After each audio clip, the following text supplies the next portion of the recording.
तो सचमुच ये हनुमान जी के द्वारा बंधे हुए हनुमान जी के द्वारा लंका जलाया जाना, जिन हनुमान जी को जलाए जाने की चेष्टा की जा रही थी, उन हनुमान जी के द्वारा रावण के देखते ही देखते क्षण भर में लंका को विनष्ट किया जाना इतना आश्चर्यजनक था कि भगवान राम अपने आश्चर्य को प्रकट किए बिना नहीं रह पाए।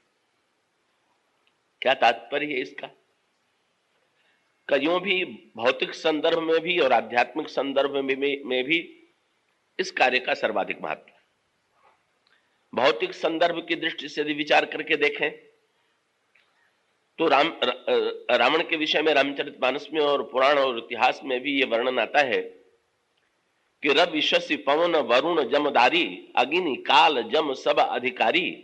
कि ये प्रकृति के जितने तत्व थे, प्रकृति के जितने देवता थे, रावण ने सब पर अधिकार पा लिया था। अग्नि उसके वश में थी, जल उसके वश में था, वायु उसके वश में थी, प्रत्येक तत्व पर रावण का अधिकार था।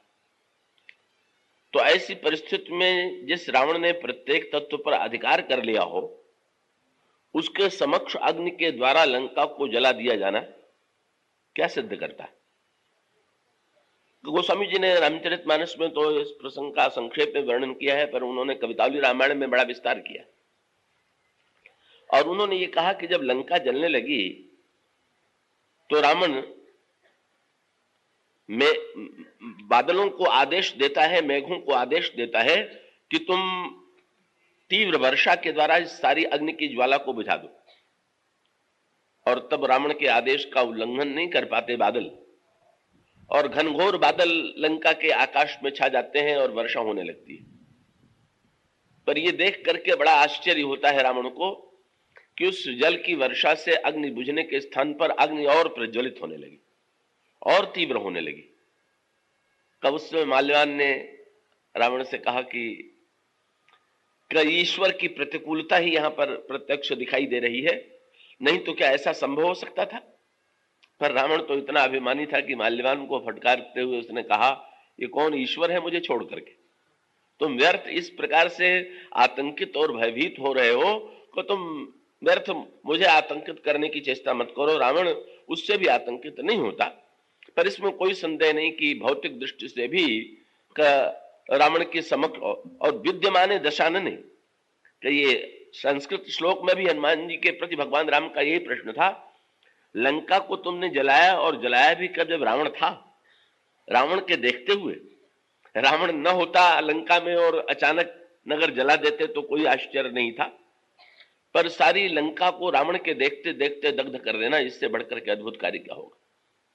तो इस दृष्टि से, भौतिक दृष्टि से भी हनुमान जी का पराक्रम जो है लंका का दहन, और वो लंका दहन भी कितने समय में, जारा नगर निमिख एक माई, एक निमेश में उन्होंने सारी लंका को जला दिया। और उससे भी बड़ा लक्षण, दो चमत्कार एक साथ। सारी लंका को जला देना जितना बड़ा चमत्कार था, का विभीषण के घर को बचा लेना भी उतने बड़ा चमत्कार था। क्योंकि जब आग लगेगी तो बहुधा तो ये होता है कि एक वस्तु में आग कोई लगा दे तो आसपास की वस्तुएं भी जल जाती हैं, और जहां सारा नगर जल रहा हो वहां पर एक घर बच जाए, कि ये तो सचमुच अद्भुत सा कार्य है। ये तो हनुमान जी के चरित्र के द्वारा ही संभव है। क्या तात्पर्य है इसका? भगवान राम से ने जब हनुमान जी से पूछा तो हनुमान जी तो सचमुच भगवान राम के प्रश्न को सुनकर के ऐसी चतुराई से, ऐसी भक्ति भावना भरे ऐसे सांकेतिक उत्तर के द्वारा प्रभु की इस प्रशंसा को प्रभु की ओर लौटा दिया।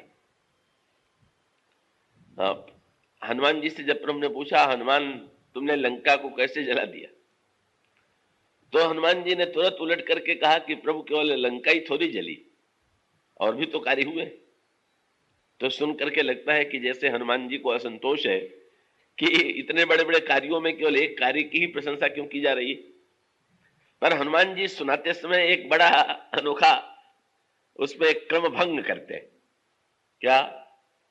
हनुमान जी प्रभु से कहते हैं, प्रभु पूछते हैं, कहू कपि रावण पालित लंका कहि विधि देहु दुर्ग अति वंका। प्रभु प्रसन्न जाना हनुमाना, बोला वचन विगत अभिमाना। शाखा मृग की बड़ी मनुसाई, शाखा ते शाखा पर जाई। महाराज इतने कार्य हुए क्या? लांग सिंधु, समुद्र लांघा गया, हाटकपुर जा रहा और लंका जलाई गई, राक्षसों का वध हुआ और बाग उजाड़ा गया। लांग सिंधु हाटकपुर जारा, निश्चर गण बधि विपिन उजारा। अब आपने ध्यान दिया होगा कि इसमें क्रमभंग है। हनुमान जी ने पहले समुद्र लांघा, उसके बाद बाग उजाड़ा, बाग उजाड़ने के बाद राक्षसों को मारा और सबसे अंत में लंका जलाई। तो हनुमान जी को इसी क्रम से कहना भी चाहिए, पर हनुमान जी तो कहते हैं, क्रम भंग करते हुए कहते हैं लांग सिंधु हाटकपुर जा रहा। समुद्र लांघने के पश्चात लंका जलाई गई और लंका जलाने के पश्चात बाग उजाड़ा गया और राक्षसों को मारा गया। हनुमान जी के द्वारा ये क्रम भंग जो था, यही हनुमान जी का प्रभु के प्रश्न का सबसे सार्थक उत्तर था। प्रभु के समक्ष उल्टे क्रम से हनुमान जी ने क्यों कहा? प्रभु व्यंग में आश्चर्य प्रकट कर सकते हैं कि तुम जैसा बुद्धिमान ये क्रम भंग क्यों कर रहा है। हनुमान जी प्रभु को बताना चाहते हैं कि प्रभु दो क्रम है। एक क्रम तो जिसे लोग जानते, और दूसरा क्रम उसे जिसे मैं जानता हूं। हनुमान जी किधर संकेत कर रहे थे? हनुमान जी का संकेत यह था कि प्रभु मुझे तो आपने लंका जलाने का आदेश दिया नहीं था, और लांग सिंधु हाटकपुर जा रहा, पर हनुमान जी का संकेत क्या था कि प्रभु मुझे तो पता भी नहीं था कि लंका को जलना है। लेकिन जब मैं अशोक वृक्ष पर बैठा हुआ था और उस समय त्रिजटा ने यह कहना प्रारंभ किया कि सपने बानर लंका जारी, ये हनुमान जी ने जो समुद्र लांघने के बाद भी लंका को जला दिया, क्यों? लंका जलाने की बात क्यों कह दी? हनुमान जी का तात्पर्य था कि महाराज जब मैंने त्रिजटा का स्वप्न सुना तो मैं समझ गया कि आपके संकल्प में लंका पहले जल गई है, बाद में बाहर चाहे जब जले। इसलिए आप मुझसे जब पूछते हैं कि तुमने लंका कैसे जलाई, तो मैं बता दूं कि मैं आपसे जानना चाहता हूं मैंने जलाई कि आपने जलाने का आपने पूरा संकल्प पूरा किया। का हनुमान जी का तात्पर्य था जो बहिरंग दृष्टि से देखेंगे उन्हें लगेगा कि लंका अंत में जली, पर जो अंतरंग दृष्टि से देखेंगे उनको ऐसा लगेगा कि नहीं, लंका तो पहले जल गई। ठीक गीता में यही क्रम है। गीता का युद्ध, गीता के उपदेश के बाद महाभारत के योद्धाओं की मृत्यु हुई कि पहले हुई? तो दोनों क्रम है। महाभारत का क्रम यही है कि पहले अर्जुन रथ दोनों सेनाओं के मध्य में स्थापित करने का अनुरोध करता है, युद्ध से विरत होना चाहता है, और फिर भगवान के उपदेश के उसको सुन करके अर्जुन शस्त्र सन्नद्ध होता है, और फिर 10 दिन तक भीष्म के सेनापतित्व में, 5 दिन तक द्रोणाचार्य के सेनापतित्व में, 2.5 दिन तक कर्ण के सेनापतित्व में, और 8 दिन की आधे दिन तक शल्य के सेनापतित्व में युद्ध चला, और तब ये महाभारत के जितने प्रमुख योद्धा थे मारे गए। ये भी ठीक, लेकिन भगवान ने एक अनोखा खेल किया था। जब अर्जुन को गीता का उपदेश दे रहे थे तो भगवान ने क्या किया? अर्जुन को विराट रूप दिखलाया, और उस विराट रूप को जब अर्जुन ने देखा तो आश्चर्य से उसकी दृष्टि गई। तो उसने देखा क्या कि ये जितने योद्धा बाहर लड़ने के लिए दिखाई दे रहे हैं, ये सब के सब भगवान में मरे हुए पड़े, भगवान के उदर में मरे हुए पड़े हैं। भीष्म भी मरे हैं, द्रोण भी मरे हैं, कर्ण भी मरे हुए हैं। तो फिर वही प्रश्न कि भाई भीष्म द्रोण कर्ण ये गीता के बाद मारे गए कि पहले मारे गए? अर्जुन आश्चर्य करता है, महाराज इनको मारना है कि मर गए? भगवान ने कहा मर भी गए और मारना भी है। कि ये क्यों? तो भगवान ने कहा भाई देखो, ईश्वर की आंख से देखोगे तो ये मर गए, और जीव की आंख से देखोगे तो भी मारना है। क्या मेरा विराट रूप मेरी दी हुई आंख से जब तुम देखते हो तो तुम्हें स्पष्ट दिखाई देता है कि मर चुके हैं, और जब तुम जीव की दृष्टि से विचार करते हो तो अभी योद्धा खड़े हैं और उनको तुम्हें विनष्ट करना है। तो इनमें सामंजस्य क्या? भगवान ने एक सूत्र दे दिया, मया एते निहता पूर्वमेव। सच बात तो यह है कि मैंने इन्हें मार डाला। अब केवल बहिरंग दृष्टि से निमित्त मात्रम भव सभ्यसाचिन, तो कर्ता बन करके तुम्हें, कर्ता बन के मैंने मार दिया और निमित्त बन करके अब तुम मारोगे, बस हमें और तुम में इतना ही सामंजस्य।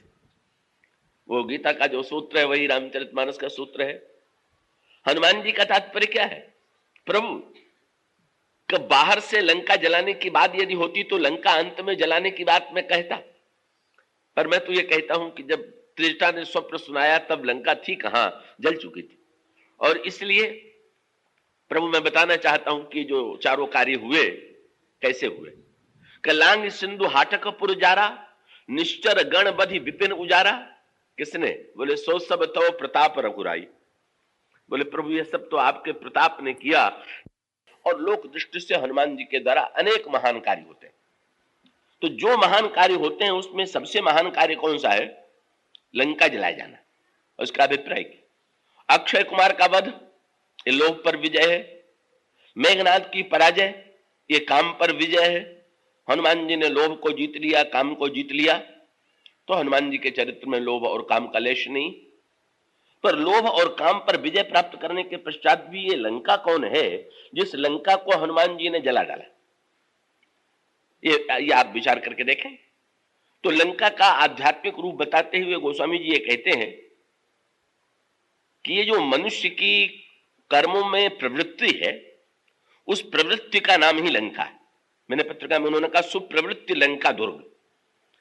तो ये जो सुप्रवृत्ति लंका दुर्ग है, इसका अभिप्राय यह है कि हनुमान जी ने प्रवृत्ति को जला करके नष्ट कर दिया। और वो प्रवृत्ति भी ऐसी कि जो मोह के द्वारा सुरक्षित थी। मोह के द्वारा सुरक्षित प्रवृत्ति पर विजय प्राप्त कर लेना इतना अद्भुत कार्य है कि जो हनुमान जी ही कर पाए।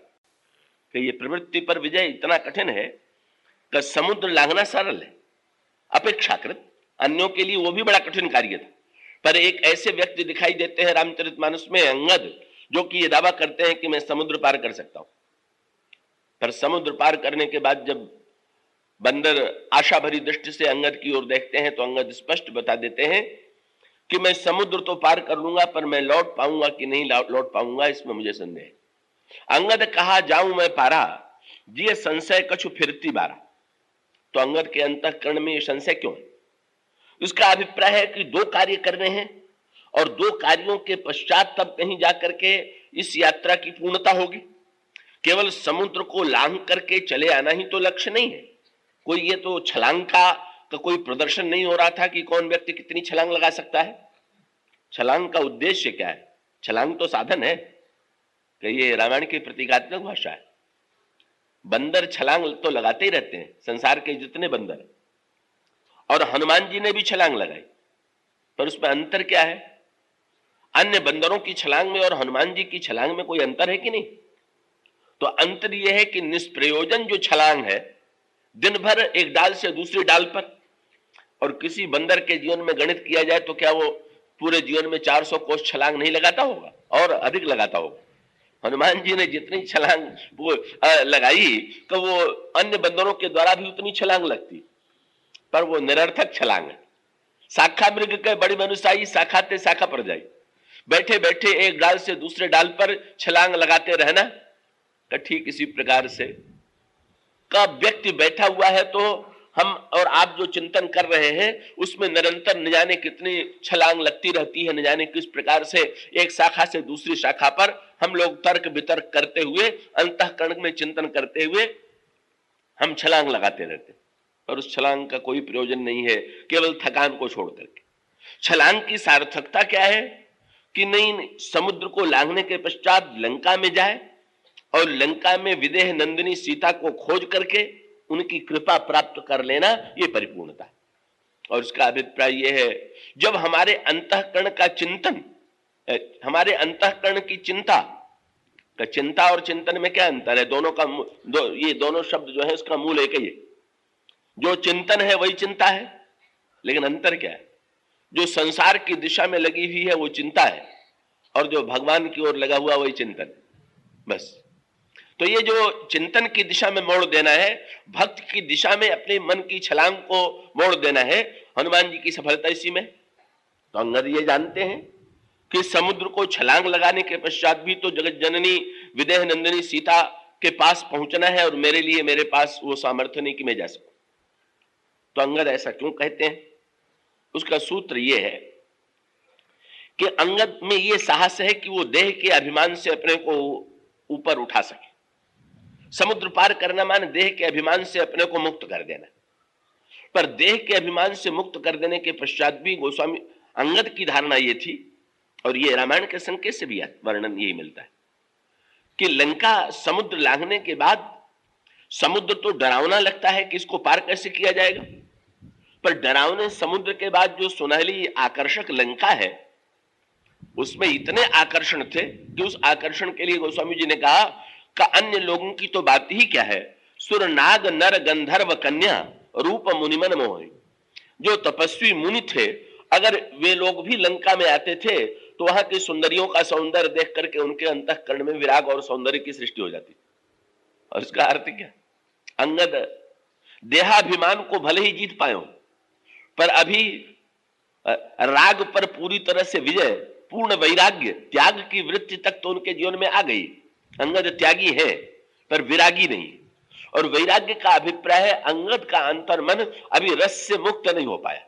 और अंगद का तात्पर्य क्या है कि मैं ये तो दावा कर सकता हूं कि मैं देहाभिमान को पार कर जाऊंगा, पर प्रवृत्ति में जाकर के नहीं फंसूंगा, ये मुझ में साहस नहीं। प्रवृत्ति में बड़े बड़े त्यागी, बड़े बड़े तपस्वी, बड़े बड़े व्यक्ति जो कि देह को सुखाते रहते हैं, ऐसे लोग जिनके विषय में आता है 50 वर्ष तपस्या किया, 100 वर्ष तपस्या किया, इतने वर्ष तपस्या किया, और पुराणों में तो आता है हजारों वर्ष तपस्या किया। पर हजारों वर्ष की तपस्या करने के पश्चात का ऐसे व्यक्ति जब कभी प्रवृत्ति में पड़े तो फिर ऐसा लंबा चक्कर लगा कि फिर प्रवृत्ति में उलझने के पश्चात उससे निकलने का साहस एकत्र नहीं कर पाए। तो अंगद बिल्कुल अपने आप को पहचानते हैं। अंगद का तात्पर्य है प्रवृत्ति पर विजय प्राप्त करना मेरे बस में नहीं। अंगद के अंतःकरण की जो राग आसक्ति है वो दिखाई देती है। भगवान राम ने पूछ दिया था चंद्रमा में ये कालापन कैसा है, तो अंगद भगवान राम से कहने लगे कि महाराज को कहा जब विधि रति मुख कीन्हा, सार भाग ससिकर हरिलीना, छिद्र सो प्रगट इंदु उरमाही, तेहि मग देखिए नभ परिछाई। प्रभु जब ब्रह्मा रति का मुंह बनाने लगे तो उन्होंने सोचा कि रति के सौंदर्य के लिए अमृत चाहिए, तो उन्होंने चंद्रमा को निचोड़ करके उसका सारा अमृत रति के मुख में लगा दिया। सो जब चंद्रमा को निचोड़ा गया तो उसके पेट में छेद हो गया, और उसी छेद के मार्ग से आकाश दिखाई दे रहा है, वही कालापन है। तो प्रभु को मन ही मन क्या हंसी आई कि मेरे चरणों में बैठ करके भी जिसको रति के मुख की याद आ रही है। अब इसका अभिप्राय यह है कि रति काम से पूरी मुक्ति मिली नहीं है, अंतःकरण में राग से पूरी व्यक्ति की जैसी अंतर वृत्ति होगी वैसी कविता तो बनेगी उसके द्वारा। और वही हनुमान जी है। अंगद को रति के मुख की स्मृति आई, और जब प्रभु ने हनुमान जी की ओर देखा तो हनुमान जी ने कहा, हनुमान जी तुरंत कहते कहा हनुमंत सुनहु प्रभु सस्य तुम्हारा प्रिय दास, तव मूर्ति विधु उर बसति सोई श्यामता आभास। काम दिखाई देना और राम दिखाई देने का अंतर तो दिखाई दे रहा है, तो ये अंगद और हनुमान जी में अंतर है। और इसीलिए आप पावेंगे फिर आगे चल करके संकेत आता है कि इस यात्रा में तो जितने बंदर थे उनमें एकमात्र हनुमान जी गए। पर फिर आगे चल करके वर्णन आता है कि जब सेना समुद्र पुल के द्वारा पार करने लगी तो गोस्वामी जी ने एक बड़ी अटपटी बात लिख दी, क्या कि जब बहुत भीड़ पुल पर हो गई तो अचानक हजारों बंदर आकाश मार्ग से समुद्र को पार करके चले गए। सेतु बंध अति भीर भई और कपि नभ पंथ उड़ाए। तो प्रश्न ये है कि यही तो बंदर थे, उन बंदरों में भी प्रमुख बंदर थे जो दक्षिण दिशा में गए थे, और उन दक्षिण दिशा में जाने वाले बंदरों में से किसी का साहस नहीं हुआ कि समुद्र को लांघ सके। और अब न जाने कितने लांघ रहे हैं। तुलसीदास जी कह रहे हैं बहुत से उड़ रहे हैं। वो स्वामी जी का तात्पर्य क्या है कि जब तक प्रवृत्ति का लंका दुर्ग बना हुआ था तब तक तो हनुमान जी जैसा विरागी ही जा पाया, पर वैराग्य ने जब प्रवृत्ति को फूंक के रख दिया, बोले अब कोई प्रवृत्ति में प्रविष्ट होने में डर नहीं। जब लंका जल गई, लंका विनष्ट हो गई, तब फिर अब समुद्र को पार करके वहां जाने में किसी आसक्ति का भय नहीं। और इस तरह से हनुमान जी के द्वारा ये लंका को जलाया जाना, ये वस्तुतः हनुमान जी के द्वारा प्रवृत्ति पर विजय। और सचमुच इस प्रवृत्ति का रूप कितना जटिल है, कितना सूक्ष्म है, कितना विचित्र है। रामायण को समझने के लिए केवल रामायण ही नहीं, हम और आप अपने जीवन को भी पढ़ने की चेष्टा करें, और जीवन को पढ़ने की चेष्टा करें तो अपने अपने अंतःकरण में जो हम और आप एक एक लंका बनाए हुए हैं, उस लंका का कैसा विचित्र निर्माण हुआ है, कैसा अद्भुत अगम वर्णन है। गोस्वामी जी ने ये कहा, बड़ा उसका सांकेतिक बड़ा तात्विक वर्णन रामचरितमानस में करते हुए कहा गया है कि इस लंका पर पहले देवताओं का अधिकार था, फिर इसके बाद कुबेर को ये लंका सौंप दी गई और इस लंका पर यक्षों का अधिकार हो गया।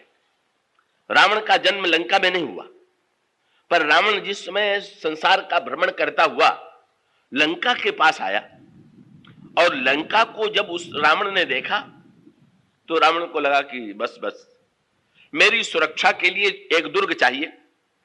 राजा प्राचीन काल में अपनी सुरक्षा के लिए किले बनवाते थे और किला बनवाने में आपने पुराने किलों को देखा होगा, उसके आसपास खाई बना दी जाती थी और उस खाई में जल भरा रहता था कि अगर कोई आक्रमणकारी आक्रमण करने के लिए आवे तो उस खाई को सरलता से पार न कर सके और किला सुरक्षित रहे। तो रावण ने सोचा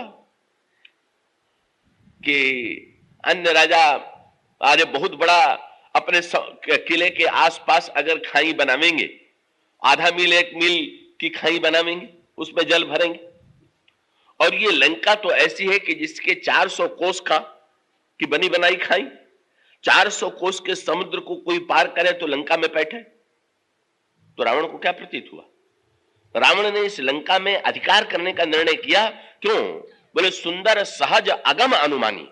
रावण ने निर्णय कर लिया कि यदि इस लंका में मैं रहूंगा तो इस लंका में रहने के पश्चात का किसी में क्षमता नहीं है कि वो मुझ पर आक्रमण कर सके और मैं इस लंका में सुरक्षित रह करके सर्वत्र आक्रमण करके लोगों को ध्वंस करता रहूंगा। रावण के मन में यह संकल्प था और इसीलिए लिखा हुआ है सुंदर सहज अगम अनुमानी और कीन्ह तहां रावण राजधानी। रावण ने वहां पर अपनी राजधानी बनाई और उसका अभिप्राय क्या है? इसको जीवन का सत्य है। लंका पर किसका अधिकार है? लंका की विचित्रता क्या है? तो लंका पर देवताओं का अधिकार, लंका पर यक्षों का अधिकार और सबसे अंत में लंका पर राक्षसों का अधिकार। और ये प्रतिदिन हमारे आपके जीवन का सत्य है क्या? कभी हमारे आपके जीवन की जो प्रवृत्तियां हैं उन पर देवताओं का शासन है। जब हमारे अंतःकरण में सत्कर्म, दान, पुण्य, जप, तप, ध्यान करने की वृत्ति आवे तो समझ लेना चाहिए कि इस समय लंका पर देवताओं का, हमारी प्रवृत्ति पर देवताओं का अधिकार है। तब व्यक्ति पूजा में बैठ जाता है, जप में बैठ जाता है, ध्यान करने बैठ जाता है, तभी देवताओं का अधिकार है। पर देवताओं का अधिकार कहां सदा रहता है? देवताओं के अधिकार के बाद अचानक यक्षों का अधिकार हो जाता है। फिर व्यक्ति की प्रवृत्तियां जो हैं, जितने काम काज हैं वो लोभ के द्वारा संचालित होने लगती हैं, लोभ के द्वारा संचालित होने लगता है। और लोभ तक भी रह जाए तो कोई बात है, पर अंत में यक्षों से भी आगे बढ़ करके इसमें लोभ की मात्रा में भेद है। भेद माने रावण तो कुबेर का ही भाई है, कुबेर यक्षों के स्वामी है और रावण उनका भाई है, पर दोनों में अंतर क्या है? लोभ की मात्रा में भी तो भेद है। और लोभ की मात्रा के भेद का तात्पर्य क्या है? कि एक व्यक्ति अपने लोभ की आकांक्षा को पूरा करना चाहता है व्यापार के द्वारा, का नौकरी के द्वारा, अन्य कार्यों के द्वारा, और एक व्यक्ति के लोभ की प्रवृत्ति ऐसी बढ़ गई है कि वो चोरी के द्वारा अपनी लोभ की प्रवृत्ति को पूरा करना चाहता है। का उससे भी बढ़ करके अगर लोभ की प्रवृत्ति व्यक्ति में बढ़ गई तो व्यक्ति छीन करके अपने लोभ की प्रवृत्ति को पूरा करना चाहता है। तो इसका अभिप्राय यह है कि जब तक हम कर्म पूर्वक अपने लोभ की पूर्ति का प्रयास करते हैं तब तक कम से कम लंका पर कुबेर का शासन है, यक्षों का शासन। लेकिन रावण की वृत्ति जब आती है तब क्या होता है? रावण सोचता है कि इस लंका को हम कुबेर से बलपूर्वक छीन लें। और तब गोस्वामी ने लिखा कि रावण का राक्षसों की विशाल सेना लेकर के लंका के पास आता है और जब वो सेना लेकर के आया और यक्षों ने सेना देखा तो यहां पर लोभ और भय की लड़ाई हुई, तो उसमें लोभ हार गया और भय जीत गया। और इसका अर्थ क्या हुआ कि जब यक्षों की सेना को देखा, जब राक्षसों की सेना को यक्षों ने देखा तो डर के मारे भाग खड़े हुए। क्यों? भय उनमें आ गया कि प्राण बचे रहेंगे तो फिर लोभ पूरा होगा, भैया पहले प्राण तो बचाओ। हाँ, ये अंतर है का डाकू जब आक्रमण करता है तो बेचारा जो गृहस्थ है वो लोभी होते हुए भी इस भय के मारे उसको वस्तुएं दे देता है कि भाई का प्राण तो सुरक्षित रहना चाहिए। और इस दृष्टि से रावण में उस का जो लोभ की प्रवृत्ति है वो पराकाष्ठा पर पहुंची हुई है। अपने बड़े भाई कुबेर को भी वो बलपूर्वक लंका छीन लेता है और लंका छीन करके रावण उस लंका में का सहज रूप से निवास करता हुआ और किस रूप में रहता है? तो गोस्वामी जी कहते हैं भोगावती जस अहिकुल बासा, अमरावती जस सक्र निवासा, तिनते अधिक रम्य अति बंका, जग विख्यात नाम गढ़ लंका, खाई सिंधु गंभीर अति, चारों दिश फरी फिरी आओ, कनक कोट मनि खचित दृढ़, बरन जाय बनाओ।